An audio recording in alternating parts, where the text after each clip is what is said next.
दोस्तों नमस्कार, मैं हूँ विनीता यादव। एक तरफ प्रधानमंत्री नरेंद्र मोदी चीन के साथ शांति समझौते की बात दिखाते हुए वाहवाही लूटने की कोशिश कर रहे हैं। रूस में जाते हैं, वहाँ की बॉडी लैंग्वेज को लेकर लोग ट्वीट करते हैं, बड़े-बड़े टीवी चैनल। एक तरफ जब मोदी जी सीढ़ियों से उतर रहे हैं, दूसरी तरफ जब बात करते हैं जिनपिंग की, वो उतर रहे हैं सीढ़ियों से विमान की, तो एक की बॉडी लैंग्वेज को देखते हुए बता रहे देश की अर्थव्यवस्था ऐसी है देखिए। यानी कि अब यहाँ पर उनको इतनी पीठ थपथपाने और अपने लिए वाहवाही लूटने की बात हो रही है, लेकिन इसी सब के बीच में जब आपके देश के जवान अपनी जान गंवा देते हैं आतंकी हमले में, तो फिर इसका ठीकरा किसके सर फूटना चाहिए? क्या सरकार को इसकी ज़िम्मेदारी वैसे नहीं लेनी चाहिए? क्या सोशल मीडिया पर ये सारी बातें वैसे ही सामने नहीं आनी चाहिए कि जिस तरह जब आप एक तरफ अच्छा-अच्छा लेते हैं, तो दूसरी तरफ का बुरा कौन लेगा? इसके लिए ज़िम्मेदारी और इसका दुःख या फिर इसके लिए अब कोई बड़ा एक्शन कब, कैसे, क्या होना चाहिए, ये भी एक चर्चा का विषय है। हालाँकि पिछले कुछ घंटों से तस्वीरें सामने निकल के आ रही हैं कि उमर अब्दुल्ला और अमित शाह की मुलाकात की, और क्योंकि वो नए मुख्यमंत्री बने हैं, वो अमित शाह से मिलने पहुँचे हैं। लेकिन इन सब के बीच में जब इस तरह के आतंकी हमले होते हैं, गुलमर्ग में आतंकी हमला हुआ, जिसमें जवानों की भी जान गई, लोगों की जान गई है। अब ऐसे में चिंता की बात ये है कि आखिरकार वो एक तरफ अपनी वाहवाही लूटने में लगे हैं, वहीं पर इतना बड़ा हादसा सामने हो जाता है। लगातार बम की धमकियाँ जो है, उसकी चर्चाएँ लगातार सामने आ रही हैं। पिछले 32 महीनों में 48 जवान जो है वो अपनी जान गंवा चुके हैं। इसकी ज़िम्मेदारी कौन लेगा? हमारे साथ चर्चा के लिए इस वक़्त हमारे साथ जुड़े हुए हैं वरिष्ठ पत्रकार संतोष भारती जी, और उन्हीं के साथ चर्चा करते इस बात को आगे बढ़ाएँगे सर। ठीक है कि मोदी जी अपने आप को एक सुपरमैन बनाने वाले मोदी क्या कहते हैं उसको, थर्ड वर्ज़न में जाने की कोशिश कर रहे हैं वो, जहाँ वो दिखा रहे हैं कि उन्होंने हर चीज़ को बड़े अच्छे से टैकल किया है, अंतर्राष्ट्रीय मसलों पर भी बड़े अच्छे से ग्रिप ले ली है। हम और आप पहले ही चर्चा कर रहे थे पिछले 2-3 दिन से कि कैसे कनाडा और अमेरिका के सामने फजीहत हुई है। लेकिन यहाँ पर उनकी वाहवाही का जो चैप्टर है, उसके पन्ने खत्म नहीं होते, कोई ना कोई एक नया अध्याय लिख देता है। चाहे सोशल मीडिया पर उनकी आईटी सेल लिख रही हो या उनके भक्तगण जो हैं वो लिखते हो। बड़ा सवाल ये है कि ये जो घटना हुई है गुलमर्ग की, इसके बाद भी क्या वाहवाही किसी को दी जा सकती है सर? विनीता जी, मैं सबसे पहले तो प्रधानमंत्री जी के बारे में कुछ कहूँ। आपने जहाँ से सवाल शुरू किया है, मैं उसके सबसे पहले फारूक अब्दुल्ला साहब को बधाई देना चाहता हूँ, जिन्होंने ये कहा कि कश्मीर पाकिस्तान के साथ कभी नहीं जाएगा। ये उनका बयान आया है और इस बयान का बहुत स्वागत होना चाहिए, जो कि नहीं हो रहा है। एक उमर अब्दुल्ला चूँकि मुख्यमंत्री बने हैं, तो उनको आके गृह मंत्री और प्रधानमंत्री से मिलना भी चाहिए। वो आके मिल रहे हैं, ये रस्मी मुलाकात है। पर प्रधानमंत्री जी के बारे में मेरा सिर्फ इतना ही कहना है कि मैं प्रधानमंत्री जी को मैं मानता हूँ कि वो जो कर रहे हैं शायद सही कर रहे हैं। क्योंकि किसी भी प्रधानमंत्री को सारी दुनिया में अपने को सबसे ज़्यादा रिलेवेंट, सबसे ज़्यादा असरदार दिखाने की सहूलियत होनी चाहिए और ये उसका फ़र्ज़ भी है। बस इतना ज़रूर है कि उस फ़र्ज़ के साथ वो कुछ उन चीज़ों को भी बताते जाएँ जिनकी आवश्यकता है। आज मैं सुब्रमण्यम स्वामी जी का एक बयान देख रहा था। स्वामी जी ने उस बयान में एक बात कही है जो मैं उनका नाम इसलिए ले रहा हूँ कि मैं भी वही बात कहना चाहता हूँ कि आपने कोई समझौता किया है चीन के राष्ट्रपति के साथ। आपने समझौता किया है चीन के सर्वोच्च नेता के साथ। उस समझौते के ऊपर दस्तखत हुए हैं। आपने उस समझौते को देश के सामने साझा नहीं किया, जो कि आपको करना चाहिए। जब 2 देश किसी मुआहदे पे पहुँचते हैं, किसी संधि पे पहुँचते हैं, किसी समझौते पे पहुँचते हैं, तो उन्हें उस समझौते को देशवासियों के सामने साझा करना चाहिए। हालाँकि आप कह सकते हैं कि जब पार्लियामेंट होगी तो हम उसमें रखेंगे, लेकिन पार्लियामेंट तो बहुत बाद में होगी। देश में सवाल अभी खड़े हो रहे हैं। जो भी हमारे पिछले अनुभव हैं चीन के साथ, उनको लेकर के सवाल तो अभी खड़े हो रहे हैं। तो प्रधानमंत्री जी अगर उस समझौते को देश के सामने रख दें, क्योंकि रखना चाहिए, क्योंकि दूसरी तरफ हम जब चीन के नेशनल डेली को देखते हैं या वहाँ के चैनल्स को सुनते हैं, तो वो सवेरे से क्या कह रहे हैं? वो ये कह रहे हैं कि हमारी भारी विजय हुई है। किस चीज़ में उनकी विजय हुई है? चीन की विजय किस चीज में है? वो उनकी सरकार और उनके अखबार ये दावा global times, China global times क्यों ये बार बार कह रहा है कि हमारी जीत हुई है? इसका मतलब है क्योंकि वहां जो सरकार कहती है वही उनके अखबार छापते हैं, उनका मीडिया सिन्हुआ भी वही रिलीज करता है। तो कौन सी चीज है जिसको वो अपनी विजय मान रहे हैं और हम किस चीज के ऊपर अपनी पीठ ठोक रहे हैं? वो कागज हमारे देश के लोगों के सामने क्यों नहीं आता? वो कागज आना चाहिए, ये मेरा निवेदन है। दूसरा, प्रधानमंत्री जी अपनी पीठ ठोकते हैं। दरअसल प्रधानमंत्री जी एक बहुत अच्छी रणनीति है कि जब वो देश में कोई चीज उनको कम्युनिकेट करनी होती है तो वो विदेश के जरिए से इसको कम्युनिकेट करते हैं। आज हमारे एक मित्र ने कमेंट किया कि प्रधानमंत्री से नरेंद्र मोदी जी विदेश मंत्री बन गए हैं। अब ये उन्होंने मजाक में ही कहा, लेकिन ये भी उनका कहीं ना कहीं तो उसमें तकलीफ छिपी हुई है। हमारे देश का प्रधानमंत्री विश्वगुरु अपने को कहते हैं। वो अर्थव्यवस्था हमारी कितने ट्रिलियन की है वो तो जो अर्थशास्त्री है वो बताते हैं, या विश्व के अर्थशास्त्री बताते हैं, या विश्व में जिस तरीके से हमारी अर्थव्यवस्था को लेकर के जो कन्फ्यूजियां होती हैं, जो चिंगुइयां होती हैं, उसके बारे में बताते हैं। लेकिन कुल मिला के हमारे देश के 80 करोड़ लोग आज भी भूखे पेट सोते हैं। उनको हमें 5 किलो चावल और 5 किलो दाल और कुछ तेल वगैरह देना पड़ रहा है। जब इससे लोग ऊपर उभरे तब तो हम माने कि हमारी देश की अर्थव्यवस्था मजबूत हो रही है, जो कि नहीं हो रही है। तो प्रधानमंत्री जी से आग्रह यही है कि इन सारी चीजों को आप कीजिए, लेकिन देश की तरफ भी देखिए और देश की जो समस्याएं हैं, खासकर देश में अब लोगों की चिंता है। विनीता, आपने भी 2 दिन पहले कहा था कि हमारे यहाँ सैटेलाइट की तस्वीरें नासा की कुछ और कहानी कह रही हैं। अब वो सैटेलाइट की तस्वीरों को जी सर। झुठलाने का काम तो सरकार का है ना। वो झुठलाने का काम विनीता यादव जी और संतोष भारती का तो नहीं है। हम तो कहेंगे वो तस्वीरें झूठी हैं, लेकिन तस्वीरों को ऑफिशियली अगर कोई झुठला सकता है तो हमारा रक्षा मंत्रालय, हमारा विदेश मंत्रालय, हमारा प्रधानमंत्री कार्यालय, कोई भी झुठला सकता है। लेकिन राजनाथ जी चुप है, रक्षा मंत्रालय चुप है, सब खामोश हैं। और दूसरी तरफ वो लोग वहां पे अपने हवाई अड्डे भी बना रहे हैं, अपनी कॉलोनियां भी बना रहे हैं। और इसी बीच में खबर आ रही कुछ जो हमारी तरफ के सैन्य विशेषज्ञ के नाम पर जो कुछ ऐसे सेना के लोग हैं जिन्होंने कितनी लड़ाइयां लड़ी हैं पता नहीं, और कैसी लड़ाइयां लड़ी उनका क्या है, लेकिन वो ये कह रहे हैं हमने भी बना ली है, हमने भी अपने सैनिक अड्डे खोल लिए हैं, हमने भी स्ट्रक्चर बना लिया है। तो कुल मिलाकर के दुनिया के सामने हमें अपना मखौल बनाने की जगह देश के लोगों के सामने हमें वो सारी चीजें रखनी चाहिए। सच्चाई क्या है, ये सच्चाई रखने से कोई नुकसान नहीं होता।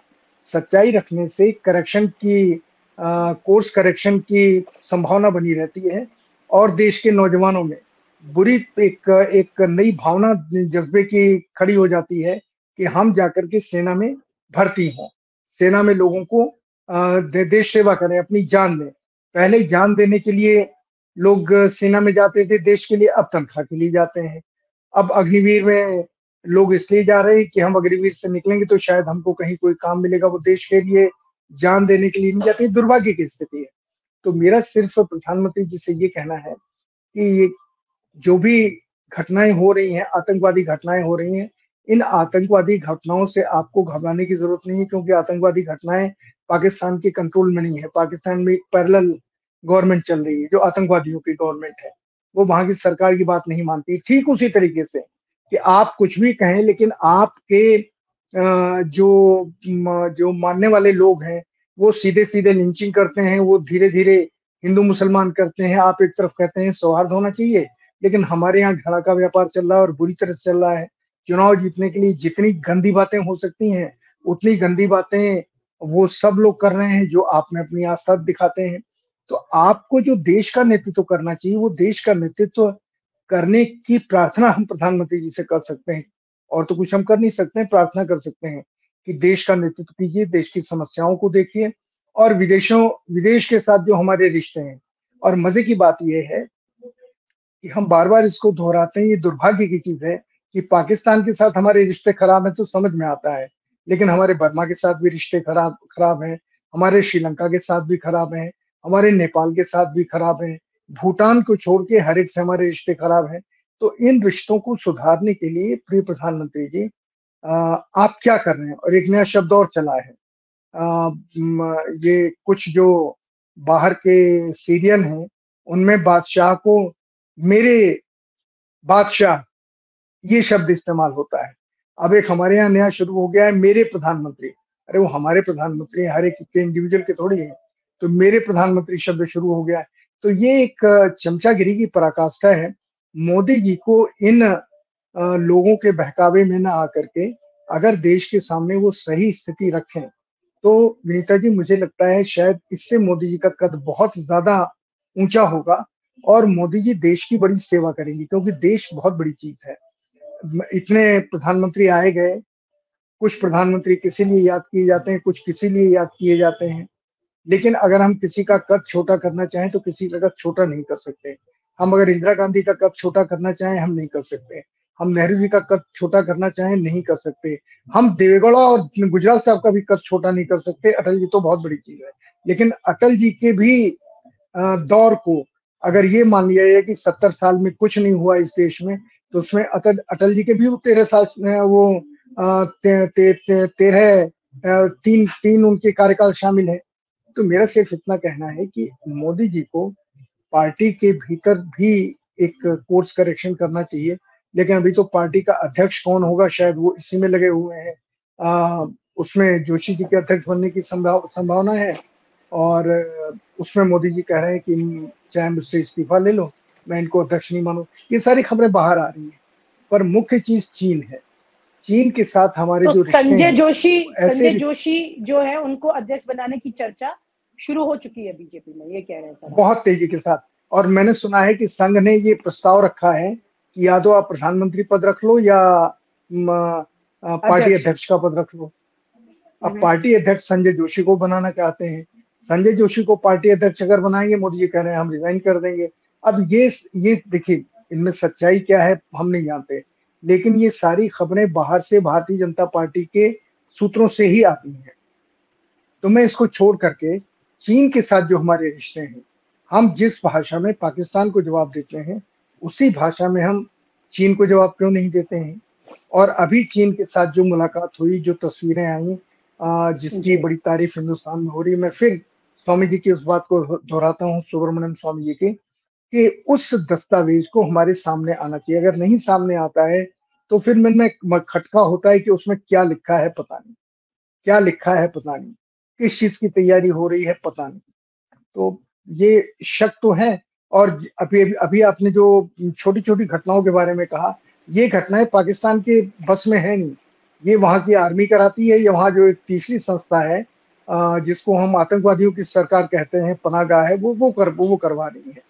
उनमें मोदी जी कुछ नहीं कर सकते। लेकिन हाँ, एक सवाल मेरा है कि आप अपने पूरे बॉर्डर के ऊपर, हमने इजराइल के ऐसे यंत्र लगा रखे हैं जिसमें कहा गया था कि अगर बिल्ली भी उधर से आएगी तो हमको पता चल जाएगा कौन अंदर आया। लेकिन हमारे देश में लोग टहलते हुए पाकिस्तान से आ जाते हैं, वारदात करते हैं और वारदात करके वापस भी निकल जाते हैं। कहा जाता है कि 3 लोग थे जिसमें 2 लोग गायब हो गए। कैसे गायब हो गए? और आए तो आपको पता क्यों नहीं चला? वो आने के उनके कौन से रास्ते हैं? सेना उनको, या बीएसएफ, जिनके पास भी बॉर्डर की दो दो एजेंसियों के पास जिम्मेदारी है, सीआरपीएफ है, बीएसएफ है, फिर सेना है, ये रोक क्यों नहीं पाते हैं? वहां से टहलते हुए चले आते हैं और टहलते हुए चले जाते हैं जैसे शिमला की माल रोड पे टहल रहे हो। तो मेरा सिर्फ ये कहना है कि जो इंटरनल सिक्योरिटी है। दूसरा, प्रधानमंत्री मोदी जी का एक बयान मुझे और नहीं समझ में आया। मैं प्रधानमंत्री जी से बहुत विनम्रता पूर्वक आग्रह के साथ पूछना चाहता हूँ, आपने कैसे कह दिया कि सारी दुनिया में आईएसआई के एजेंट हमारे खिलाफ कॉन्स्पिरेसी कर रहे हैं, भारत के खिलाफ? सारी दुनिया में आईएसआई के एजेंट भारत के खिलाफ षड्यंत्र कर रहे हैं और माहौल बना रहे हैं। तो हमारी रॉ क्या कर रही है? हमारी कोई काउंटर इंटेलिजेंस एजेंसी है या नहीं है? तो आईएसआई इतनी बड़ी हो गई कि वो सीआईए और मोसाद से भी बड़ी हो गई कि वो सारी दुनिया में आपके खिलाफ माहौल बना रही है। हमारे दूतावास क्या कर रहे हैं? हमारे मंत्रीगण क्या कर रहे हैं? आप सारी दुनिया में इतना हाथ मिलाते और अपने को विश्वगुरु बताते घूमते हैं। ये परस्पर जो कॉन्ट्राडिक्टरी, परस्पर विरोधी बयान, ये बयान हम लोगों को घबराते हैं एक नागरिक होने के नाते। क्योंकि एक व्यक्ति का सबसे बड़ा जो उसका पद है, राष्ट्रपति है, प्रधानमंत्री है, लेकिन एक पद विनीता यादव और संतोष पार्टी का भी है। हम इस देश के नागरिक हैं, ये हमारा सबसे बड़ा पद है। अगर हम देश के नागरिक ना हो तो हम प्रधानमंत्री भी नहीं हो सकते। इसलिए बुनियादी अधिकार नागरिक होने का है। वो नागरिक होने का अधिकार विनीता यादव जी और संतोष भारती जैसे लोगों का है। तो हमें ये सवाल पूछने का हक है कि आपके ये जो बयान है, ये बयान हमें परेशानी में डालते हैं कि हमारी संस्थाएं जो देश में कानून व्यवस्था की देखभाल करने की जिम्मेदार हैं या सीमा की रक्षा करने की जिम्मेदार हैं, वो क्यों काम नहीं कर रही हैं? और विदेश में जो हमारे लोग हैं, जो हमारे लोग इतने पैसे ले रहे हैं, दूतावास बने हुए हैं, आप इतनी दुनिया में लॉबिंग करते हैं, देश में तो बहुत प्रचार होता है, लेकिन फिर आईएसआई के लोग कैसे सक्सेस हो जाते हैं सारी दुनिया में भारत के खिलाफ माहौल बनाने में? और चीन को हम दुनिया में कॉर्नर क्यों नहीं कर पा रहे हैं? क्या चीन और रूस, अब हम जितने विदेशी चैनल देख रहे हैं, हमारे यहाँ जी मोदी सर। जी की इतनी चर्चा हो रही है, लेकिन विदेशी चैनलों में हमें कहीं भी पुतिन और उस जमावड़े में पुतिन और मोदी जी बैठे दिखाई नहीं दिए, हँसते नहीं दिखाई दिए। वो एक तस्वीर जो एक फोटो अपॉर्चुनिटी है, उसके अलावा उसमें कहीं दिखाई नहीं दिए। तो मैं ये सारे सवाल इसलिए खड़ा कर रहा हूँ कि ये बताते हैं कि मोदी जी को देश के बारे में और दुनिया के सामने थोड़ी ज़्यादा ध्यान देने की ज़रूरत है। मैं ये नहीं कहता कि वो वाहवाही लूट रहे हैं, अपनी पीठ थपथपा रहे हैं, शायद हर प्रधानमंत्री ये करना चाहेगा, मोदी जी उसको ज़्यादा सफलतापूर्वक कर रहे हैं। पर मोदी जी को थोड़ा देश के बारे में, देश की जनता के बारे में, हमारी सीमाओं के बारे में और खासकर अपने ही लोगों के बारे में, जो हमने फिर लद्दाख के एमपी की बात में दोहरा रहा हूँ, इन सारे लोगों से फीडबैक लेकर के सत्य क्या है, देश के सामने विनीता जी रखना चाहिए। नहीं तो हम बिल्कुल नागरिक सर। होने और के नाते थोड़े से परेशान हो जाते बिल्कुल सर, ये बहुत वाजिब बात है। और देश की जनता भी बहुत सारी जो सोशल मीडिया पर उनकी वाहवाही में बिजी है, एक नजर करके वो देश के जवानों की रक्षा के बारे में भी सोचे कि आखिरकार ये हमले कैसे हो जा रहे हैं और उनकी जान कैसे जा रही है। ये कोई मजाक नहीं है, ये किसी की जिंदगी जा रही है, इस पे सोचना तो पड़ेगा, क्योंकि उनकी जिंदगी हमारी रक्षा के लिए जाती है। बहुत बहुत शुक्रिया sir, thank you so much. Thank you sir. आपका भी बहुत धन्यवाद। और आप हमसे जुड़े रहने के लिए सब्सक्राइब करें YouTube पर, फॉलो करें ट्विटर पर और लाइक करें Facebook पर। और ज्यादा जानकारी के लिए आपको टाइप करना होगा सिर्फ न्यूज नशा।